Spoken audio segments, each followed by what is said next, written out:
नमस्कार, prime TV शख्सियत में आप सभी दर्शकों का बहुत बहुत स्वागत है। आज हमारे साथ मौजूद हैं अंशुल अवस्थी जी, कांग्रेस के प्रवक्ता हैं। बहुत ही जुझारू रहे हैं कांग्रेस में, उन्होंने काफ़ी लंबे समय अपना बिताया और पूरे प्रदेश में कांग्रेस को मजबूत करने में अपना पूरा योगदान दिया।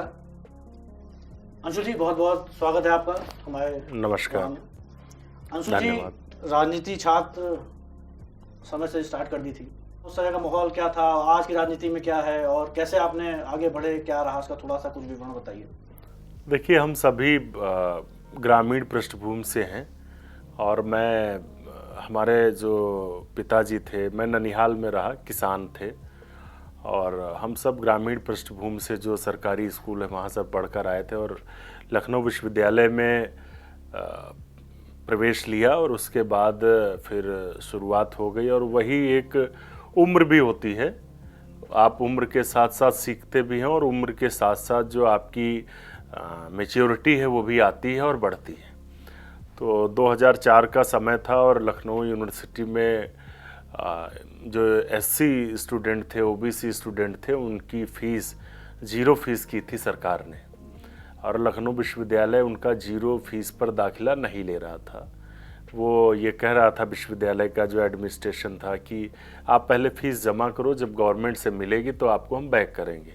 जबकि जो गवर्नमेंट का जियो था उसमें स्पष्ट आदेश थे कि बिल्कुल 0 फीस पे ही दाखिला होना चाहिए। उसको लेकर हम लोगों ने लड़ाई शुरू की और छात्र राजनीति में करते करते उसके बाद 2007 में बसपा की सरकार आई और उस समय छात्र संघ को प्रतिबंधित किया गया। तो मेरा ये मानना था कि छात्र संघ जो है वो राजनीति की नर्सरी है और सबसे स्वच्छ और सोच के लोग जो राजनीति में आते हैं, जो विचार के साथ राजनीति में आते हैं, वो छात्र राजनीति से ही निकले हुए हैं। आज आप देश में देखिए, जितने भी बड़े नेता हैं कहीं ना कहीं उनके पीछे छात्र राजनीति जुड़ी हुई है। तो मेरा ये मानना था कि इलेक्शन होना चाहिए, इसके लिए हम लोगों ने उस निर्णय का विरोध किया बसपा सरकार का और उसमें फिर जेल गए और उसके बाद फिर ये हुआ कि दलीय राजनीति करनी है। फिर कांग्रेस पार्टी की जो विचार और कांग्रेस पार्टी की जो नीतियां हैं उन सब को समझकर और प्रभावित होकर फिर श्री राहुल गांधी जी से मिलकर हम सब ने, क्योंकि उस समय श्री राहुल गांधी जी राजनीति में बिल्कुल एंट्री किए थे 2005-06 में और वो भी युवाओं को जोड़ रहे थे। तो हम सब में भी एक कहीं ना कहीं उनको लेकर एक आकर्षण था, ऊर्जा थी कि भाई युवाओं को जोड़ रहे हैं तो उनका क्या उद्देश्य है, क्योंकि राजनीति में तो वंशानुगत राजनीति हो चुकी है। एक ट्रेडिशन चल गया है कि जिसकी लीगेसी पॉलिटिकल है वही सरवाइव कर सकता है। तो राहुल जी के साथ फिर मुलाकात हुई, काफ़ी डिस्कस हुआ। उसके बाद फिर कांग्रेस ज्वाइन की और यूथ कांग्रेस में मैं सदस्य रहा, पदाधिकारी रहा, स्टेट में भी और नेशनल में भी मैंने काम किया। और उसके बाद राज बब्बर जी ने फिर मुझे, जब वो उत्तर प्रदेश कांग्रेस के अध्यक्ष बने, तो उस समय भी राहुल जी बराबर युवाओं के लिए काम कर रहे थे, क्योंकि इस देश में अगर कोई सबसे ज़्यादा नौजवानों की बात करता है तो वो राहुल गांधी हैं।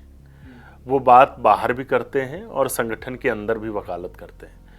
तो उसके बाद उत्तर प्रदेश कांग्रेस का प्रवक्ता बनाया गया और राष्ट्रीय कार्यकारिणी का सदस्य एआईसीसी मेंबर बनाया गया। अंशुल जी, आज के प्रदेश में अगर देखा जाए तो प्रदेश में आप कांग्रेस को कहाँ पाते हैं आज की स्थिति में?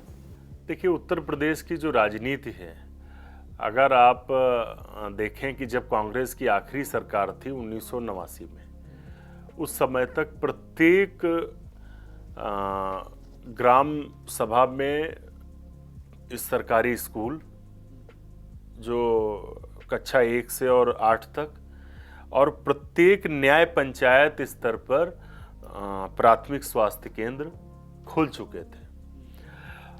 प्रत्येक जनपद में 1 या 2 इंडस्ट्रियल एरिया, जिनको आज हम यूपीएसआईडीसी के नाम से जानते हैं, प्रत्येक जनपद में खुल चुके थे और जो विकास का ताना बाना है वो बुना जा चुका था। उस समय के जो तत्कालीन मुख्यमंत्री थे पंडित नारायण दत्त तिवारी, उनको विकास पुरुष भी कहा जाता था और सड़कों को लेकर उनको काफ़ी ज़्यादा प्रशंसा भी मिली, उन्होंने काफ़ी काम किया।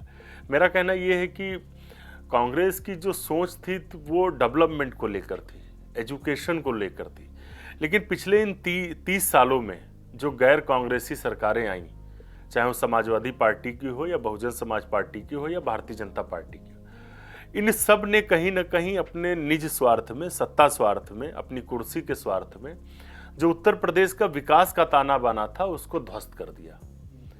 उसका कारण हुआ कि बड़े बड़े जो कारखाने थे वो बंद हुए। जैसे संडीला में कताई मिल हुआ करती थी, 10,000 लोग वहाँ काम करते थे, वो बंद हो गई। जो शुगर मिल थी और गोरखपुर में यूरिया का कारखाना था वो बंद हो गया, और बहुत सारी जो सहकारी शुगर मिल थी वो भी बंद हो गई। तो कहीं ना कहीं उससे जो हमारे प्रदेश का विकास था उस पर असर पड़ा। एक समय में उत्तर प्रदेश रोजगार देता था। आज की स्थिति ये है, आपने कोरोना के समय भी देखा कितने सारे लोग जो दूसरे राज्यों में काम करते हैं वो कोरोना के समय अपने घर वापस आए उत्तर प्रदेश में। एक समय था जब उत्तर प्रदेश में रोजगार खूब था और रोजगार देता था, दूसरे राज्य के लोग आकर रोजगार करते थे। आज की स्थिति ये है कि उत्तर प्रदेश के लोग बाहर रोजगार करने जाते हैं और उनके साथ दूसरे राज्यों में किस तरह का भेदभाव होता है ये आपने महाराष्ट्र में, मुंबई में, दिल्ली में हर जगह देखा है, और ये स्वाभाविक है। तो कहीं ना कहीं जो 30 साल की सरकारें हैं उन्होंने विकास पर ध्यान नहीं दिया, निज स्वार्थ में उत्तर प्रदेश की जो विकास की अवधारणा थी, जो नींव थी, उसको कमजोर किया।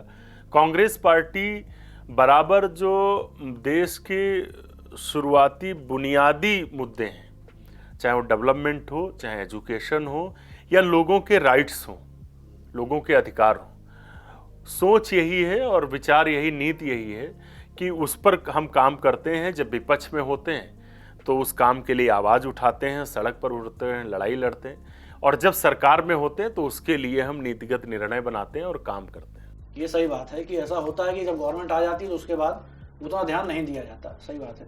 2022 को लेकर जो एक कांग्रेस में सन्नाटा छाया हुआ सीटों को लेकर, आपको क्या लगता है कि इस बार 2022 की परिस्थितियां कुछ बदलेंगी? नहीं, कोई सन्नाटा नहीं है। मैं ये स्वीकार करता हूँ कि हमारी कुछ अपनी रणनीतिक भूल रही होंगी जिसकी वजह से हुआ। उत्तर प्रदेश के लोगों ने तो अथाह प्यार दिया। यही 2004 में हमारी जो सीटें लोकसभा में 21 थी वो बढ़कर और ज़्यादा 27 हो गई 2009 के इलेक्शन में, और उत्तर प्रदेश में हमारे विधायक भी रहे। कभी कभी हो जाता है कि उत्तर प्रदेश को जिस तरीके से जाति के रंग में, धर्म के रंग में रंगा गया, जनता से भी भूल हो जाती है। जनता भी जो बुनियादी मुद्दे थे, जो ज़रूरती आवश्यकताएं थी, उन सब से हटकर जाति और धर्म के नाम पर वोट दिया।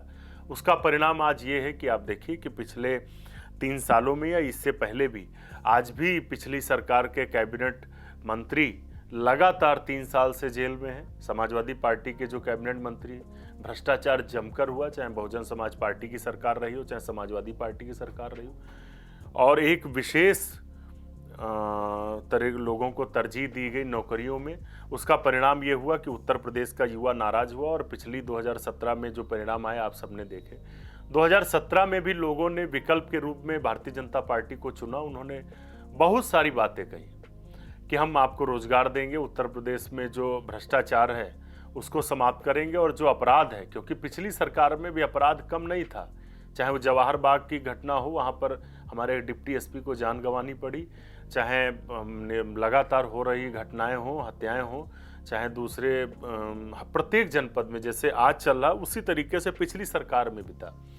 तो कहीं ना कहीं विकल्प के रूप में लोगों ने भारतीय जनता पार्टी को चुना, और आज परिणाम ये है कि उससे ज़्यादा स्थितियां खराब हो चुकी हैं। तो 2022 के लिए हम कांग्रेस पार्टी जनता के असल मुद्दों पर, जो असल मुद्दे हैं बुनियादी, शिक्षा, स्वास्थ्य और जो विकास है, लोगों का जो रोजगार है, उसको लेकर हम जनता के बीच में जाएंगे। और श्रीमती प्रियंका गांधी जी जैसा एक चमत्कारिक और ऊर्जावान नेतृत्व उत्तर प्रदेश को, क्योंकि उत्तर प्रदेश के लोग विकल्प चाहते हैं, वो अब ऊब चुके हैं इन लोगों से, चाहे वो बहुजन समाज पार्टी हो या समाजवादी पार्टी हो।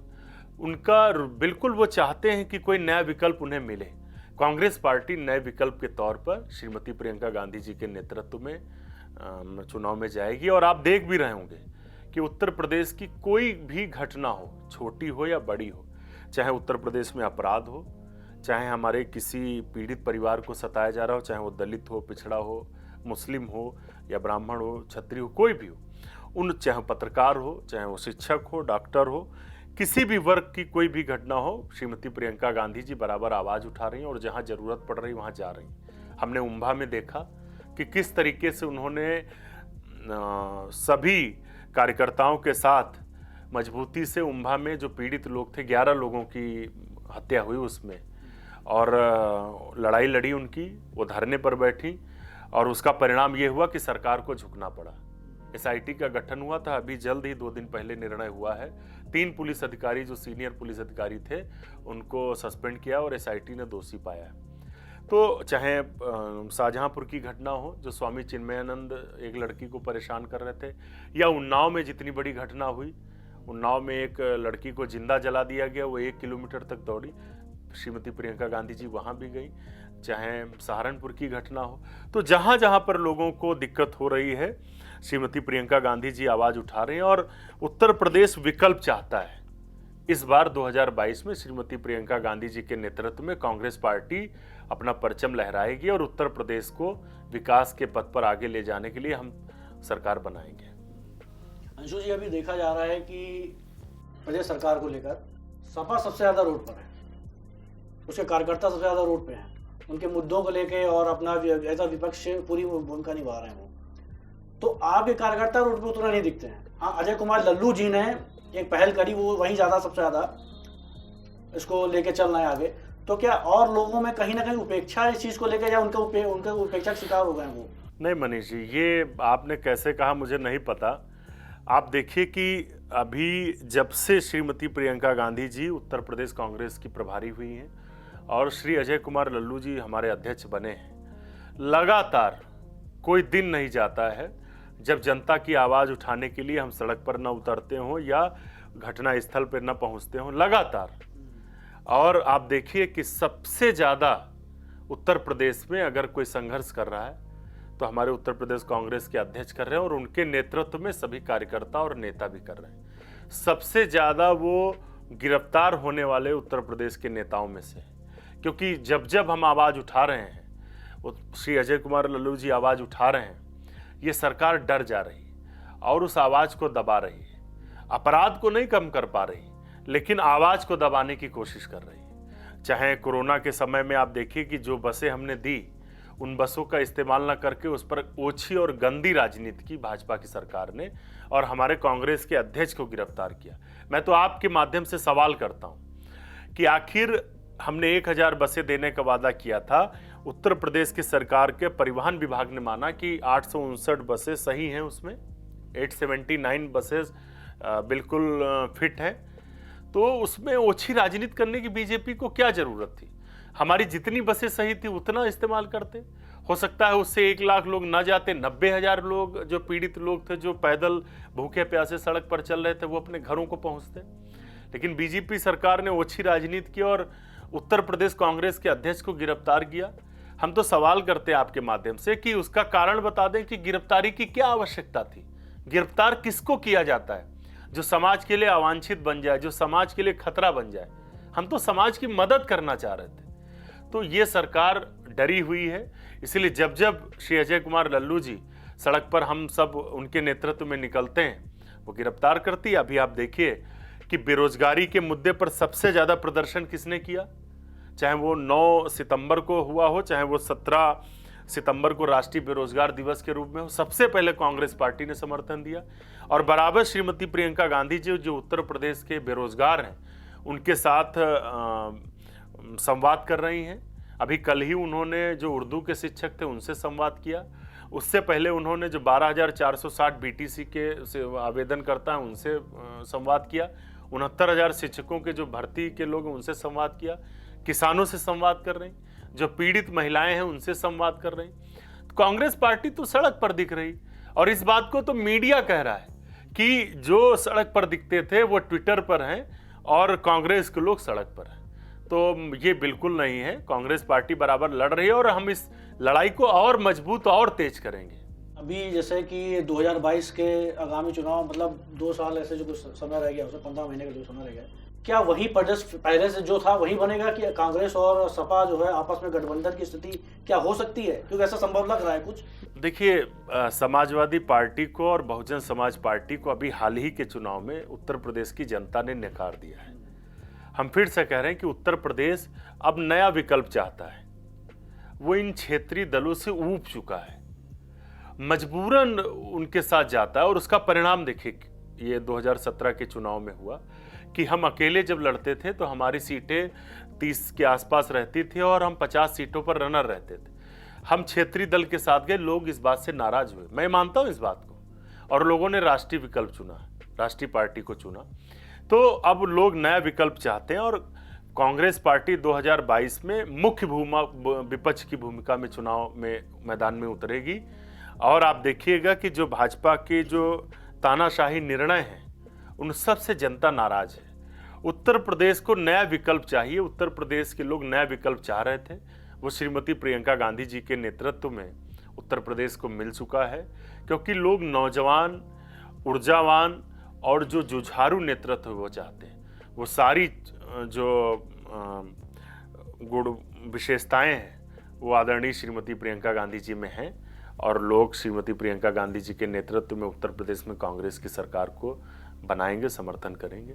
अच्छा, जो विपक्षी पार्टियों द्वारा बराबर आरोप लगाया जा रहा है कि क्राइम बढ़ा है, तमाम जो है चीज़ों को लेकर विरोध है, तो क्या आपको लगता है कि वाकई में ग्राफ अपराध का बढ़ा हुआ है इसमें इस समय इस गवर्नमेंट में, कि वाकई में उनका कंट्रोल नहीं कर पा रही इस गवर्नमेंट इसको? देखिए, ये ना तो आप हमारी बात मानिए ना अपनी मानिए। सरकार ने, उत्तर प्रदेश की बीजेपी की सरकार ने सदन के अंदर इस बात को माना है कि उत्तर प्रदेश में अपराध बढ़ा है। जो नेशनल क्राइम रिकॉर्ड ब्यूरो के आंकड़े कहते हैं वो ये कहते हैं कि अपराध बढ़ा है। दूसरा, उत्तर प्रदेश को अगर आप इस नज़रिए से देखना चाहते हैं कि उसके प्रभाव क्या क्या हुए हैं, उत्तर प्रदेश में इन्वेस्टर्स मीट हुई, हजारों करोड़ रुपया पानी की तरह बहाया गया उनकी तैयारियों में। 4,28,000 करोड़ का इन्वेस्टमेंट के बड़े बड़े दावे बीजेपी की सरकार ने किए। उसका परिणाम यह है कि आज अभी भी 2% भी जमीन पर वो इन्वेस्टर्स मीट नहीं उतर पाई। और मुझे याद आ रहा है कि फरवरी 2018 में ये इन्वेस्टर्स मीट हुई थी। कारण उसका सबसे साफ है कि जो उद्योगपति है, जो इंडस्ट्रियलिस्ट है, जो व्यापारी है, वो उत्तर प्रदेश में अपने आप को महफूज नहीं समझ पा रहा है। इसलिए ना तो शिक्षा के क्षेत्र में कोई विनिवेश हुआ, ना औद्योगिक क्षेत्र में हुआ। यह कहा जा रहा था, उसके बाद भी डिफेंस इन्वेस्टर्स मीट हुई, डिफेंस को लेकर हजारों करोड़ रुपया बहाया गया और कहा जा रहा था कि बुंदेलखंड में डिफेंस कॉरिडोर बनाएंगे। तो सरकार की जो चाल चरित्र चेहरा है, इन तीनों चीज़ों में बड़ा अंतर है। ये कहते कुछ हैं, मन में कुछ है, सोचते कुछ हैं, दिखते कुछ हैं, बाहर कुछ हैं, अंदर कुछ है। उत्तर प्रदेश में अपराध का जंगल राज है। इतना अपराध कभी नहीं हुआ। मैंने फिर आपसे कहा कि पिछली सरकार में जो अपराध हो रहा था, जवाहर बाग की घटना लोग भूले नहीं हैं, दिन रात जो हत्याएं हो रही थी उनको लोग भूले नहीं हैं। उससे लोग नाराज होकर इस विकल्प के रूप में बीजेपी को चुना था। और बीजेपी के समय जो जंगल राज चल रहा है, आप देखिए कि एक विशेष वर्ग ब्राह्मण को निशाना बनाया जा रहा है। पिछले 3 साल में 700 से ज्यादा ब्राह्मण परिवारों की आपका इशारा विकास दुबे नहीं, मैं विकास दुबे की तरफ नहीं जा रहा हूं। जो सामान्य ब्राह्मण है, 700 से ज्यादा ब्राह्मणों की हत्या हुई है 3 साल में। दलितों को विशेष तौर से निशाना बनाया जा रहा है। अरे आजमगढ़ में उस दलित की क्या दोष था जिसका नाम सत्यमेव जयते था, कि वो किसी पंचायत में सिर्फ जिस तरह से बदनाम किया जा रहा था, वो अपने स्वाभिमान के लिए खड़ा रहा और उसे गोली मार दी गई। बस्ती में उस महिला प्रधान का क्या दोष था? तो लगातार प्रताड़ित किया जा रहा है और विशेष वर्ग को निशाना बनाया जा रहा है। उत्तर प्रदेश में कोई दिन नहीं जाता मनीष जी जब हत्या न होती हो, बलात्कार ना होता हो और व्यापारियों के साथ लूट ना होती हो। आप याद करिए कि अलीगढ़ में अभी किस तरीके से लूट हुई, अलीगढ़ में किस तरह व्यापारी को गोली मारी गई, और महोबा में किस तरीके से ये संगठित अपराध चल रहा है। अभी तक अपराधी अपराध कर रहे थे, अब सत्ता में बैठे लोग अपराध कर रहे हैं, जो शीर्ष में बैठे लोग हैं, जिन पर समाज की जिम्मेदारी है समाज के लिए। एक जिले का कप्तान अगर वसूली अभियान चला रहा है तो ये छोटी चीज नहीं है। क्या बिना सरकार के ये सहमति के और बिना सरकार के संज्ञान के इस तरह से हो सकता है? तो व्यापारी भी सुरक्षित नहीं है। मथुरा में किस तरीके से ज्वेलर्स जो थे उनके साथ लूट हुई। उत्तर प्रदेश में योगी सरकार ने जंगल राज फैला रखा और अपराधियों को पूरा संरक्षण है। अरे योगी जी तो कह रहे थे कि या तो अपराधी अपनी बेल तोड़वा के जेल चले जाएंगे या प्रदेश छोड़ देंगे। लग तो रहा है कि सब निकलकर बाहर आ गए और समाज में आतंक फैला रखा है। आपका जो वरिष्ठ कांग्रेस के नेता हैं वो कहीं ना कहीं असंतुष्ट दिख रहे हैं। मतलब ये भी बाहर का भी वहाँ का भी अपना आया था, आप जानते ही हैं। तो क्या लगता है कि वाकई में असंतुष्ट है? क्योंकि अध्यक्ष जब भी पद का चुनाव कहीं ना कहीं से बगावती शुरू जो है बाहर आने लगते हैं। देखिए, कांग्रेस पार्टी में सभी को अपनी बात कहने की आज़ादी है और कांग्रेस के ऊपर ये जिम्मेदारी और बढ़ जाती है, इसलिए कि जब हम स्वतंत्रता आंदोलन से निकल कर आए तो हमने जिस लोकतंत्र की नींव रखी उसमें एक ये भी था कि राजनीतिक दलों में भी पारदर्शिता हो, और पारदर्शिता का मतलब कि राजनीतिक दलों के अंदर भी लोकतंत्र स्थापित हो। बात रखने की आज़ादी है, तो अच्छी बात है। लेकिन ऐसा नहीं लगता कि लेकिन वरिष्ठ नेताओं का कहीं ना कहीं उनको आगे नहीं बढ़ाया जा रहा? जैसे कि अध्यक्ष पद पे जब भी होता है तो या तो राहुल जी या तो सोनिया जी, तो कहीं ना कहीं वो वरिष्ठ चेहरे दब नहीं रहे, उनको नहीं महसूस होता कि मतलब हमको भी एक मौका मिलना चाहिए? आप अभी से नहीं, आप कांग्रेस की स्थापना से देखें 1885 से अब तक मात्र 16 साल गांधी परिवार का व्यक्ति अध्यक्ष रहा है। उसके अलावा सब गैर गांधी ही अध्यक्ष रहे हैं। चाहे पंडित जवाहरलाल नेहरू के बाद की बात हो, चाहे श्रीमती इंदिरा गांधी जी के बाद की बात हो, या राजीव गांधी जी के बात हो, और अब सोनिया गांधी जी। देखिए, कांग्रेस में जो गांधी परिवार है, गांधी परिवार ने इस देश के लिए बलिदान दिया है, त्याग किया है, कुर्बानियां दी हैं। वो जानते हुए भी कि उनको खतरा था, लेकिन उन्होंने सामाजिक सद्भाव बनाए रखने के लिए और देश की अखंडता एकता बनाए रखने के लिए अपनी कुर्बानी से पीछे नहीं हटे। वो चाहते तो अपने आप को सुरक्षित कर सकते थे। जैसे कोरोना काल में बहुत सारे आपको दूसरे दलों के नेता दिख रहे होंगे कि महत्वपूर्ण समय में भी वो बाहर नहीं निकल रहे। कांग्रेस पार्टी ने हमेशा बलिदान दिया है और गांधी परिवार उसमें अग्रणी रहा है, बढ़ चढ़ कर बलिदान किया है। इस बात को नकारा नहीं जा सकता है। देश की अखंडता एकता के लिए उन्होंने कुर्बानियां दी हैं। तो कांग्रेस के जो कार्यकर्ता हैं, नेता हैं, उन सब का समर्पण है, उन सब का एक स्नेह है गांधी परिवार के प्रति। तो कांग्रेस में जो अध्यक्ष बनता है चुनावी प्रक्रिया से बनता है। इससे पहले भी जब श्री राहुल गांधी जी अध्यक्ष बने तो पूरी चुनावी प्रक्रिया से बने, और श्रीमती सोनिया गांधी जी भी उससे पहले जब बनी तो चुनावी प्रक्रिया से बनी। और जहाँ पर चुनाव होता है वहाँ थोड़ा बहुत तो मनमुटाव होता है, लेकिन ये तो जहाँ परिवार होता है वहाँ बर्तन खटकते हैं। लेकिन कम से कम ये है कि हमारे यहाँ वरिष्ठ जनों का पूरा सम्मान है।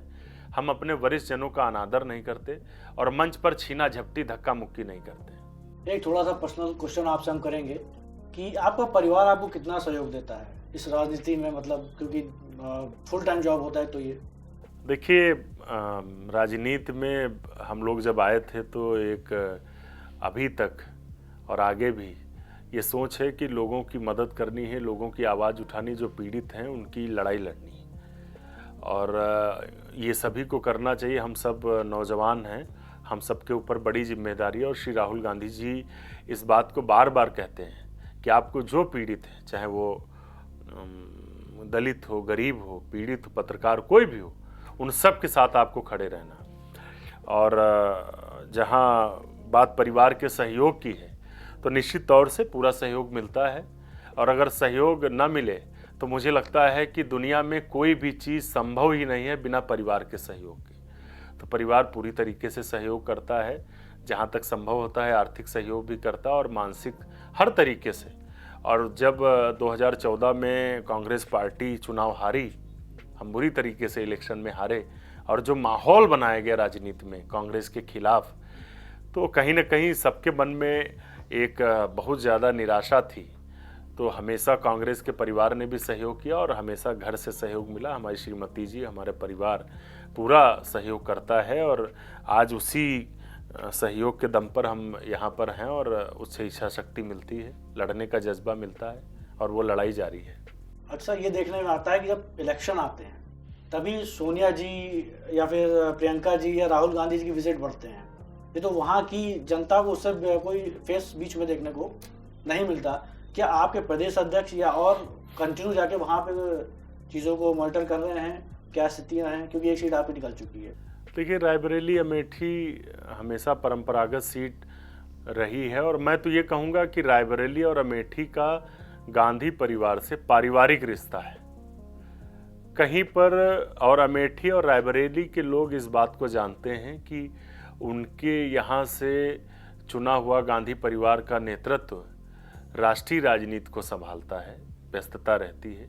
और मैं स्वयं व्यक्तिगत रूप से अमेठी गया हूँ और पार्टी के स्तर से भी भेजा गया हूँ। तो अमेठी और रायबरेली के लोगों में इस तरीके की कोई शिकायत जैसी कोई चीज़ नहीं है।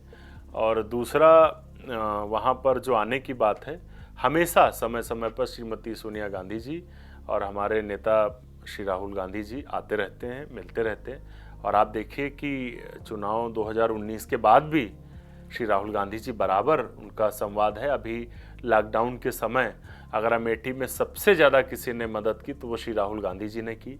उन्होंने 10 ट्रक सामग्री पहुंचाई। तो वो ये काम हमेशा करते रहते हैं।